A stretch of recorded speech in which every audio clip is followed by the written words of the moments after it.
All right, let's talk sci-fi. There's this constant tug of war, right, between getting the science right and, well, just letting your imagination run wild. Does sticking to the laws of physics hold a story back, or can it actually be the secret ingredient for something amazing? We're going to break that down right now. So here's the big question. Does science actually kill movie magic? On one hand, you've got this pure, unbound imagination, and on the other, you have the cold, hard rules of science. Is it really a fight between the two? Well, the answer, it's not quite that simple. And to really dig into this, we've got to look at the perfect case study, Christopher Nolan's Interstellar. I mean, this movie is fascinating because it didn't just, get a quick thumbs up from a scientist. No, it literally built its art from the ground up using real scientific principles. Okay, so the challenge they set for themselves was massive.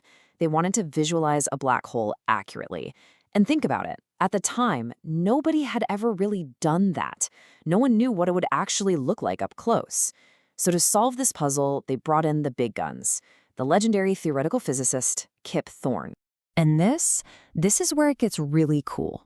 The team wasn't just trying to check a scientific accuracy box. They fed Thorne's actual equations into their CGI software. And what came out the other side, it wasn't just a technically correct picture. It was something totally unexpected, something neither the director nor the artist could have ever imagined. A genuine visual discovery born straight from the map. And this, right here, perfectly illustrates our main point. Science wasn't a set of handcuffs. It was a creative catalyst. It gave them what you could call a mathematically true reality. And it turned out to be way more mind-blowing and visually stunning than anything they could have just made up. But this whole idea goes way beyond just the cool visuals. Let's shift gears and look at how these scientific rules can actually build a way more powerful story. Because it turns out the laws of physics, they can create some of the most intense, high-stakes drama you'll ever see on screen. Okay, think about it like this. Any action movie can throw a ticking bomb on screen to create some fake tension, right? That's just manufactured drama. But what Interstellar did was use a real, absolutely mind-bending concept from Einstein's theory of relativity, time dilation. So the ticking clock in this movie, it's not just some random plot device. It is a fundamental, inescapable consequence of how our universe actually works. And that brings us to this number, 7 years. For every single hour the crew spends on that water planet, 7 years pass back home. That's not just a number. It's an absolutely gut-wrenching emotional weight. The physics of their situation creates this heartbreaking sacrifice that feels completely real and totally earned. So all of this leads us to what really makes great science fiction tick. And here's the secret.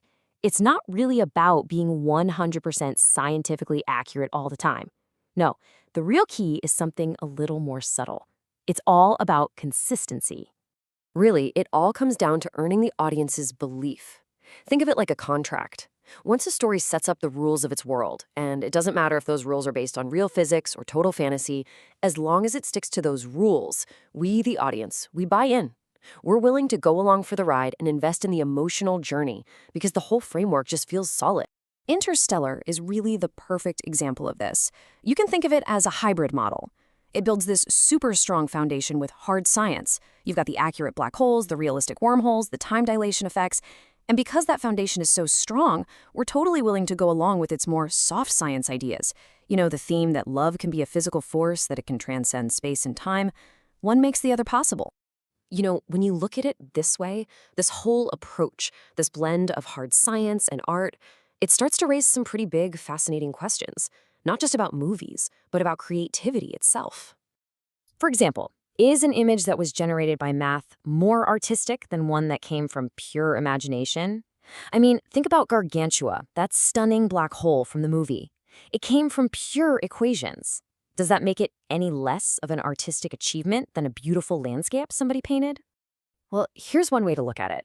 People have always said that the language of nature is mathematics.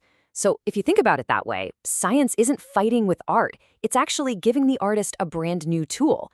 It's like a pure brush made from the laws of physics themselves. It adds all these new, incredible colors to the artist's palette that were literally invisible before. Okay, here's another big question for you. Does using a scientific consultant get rid of the deus ex machina? You know what I'm talking about. That moment in a story where some random, convenient solution just pops out of nowhere to save the day. It always feels kind of like cheating, right?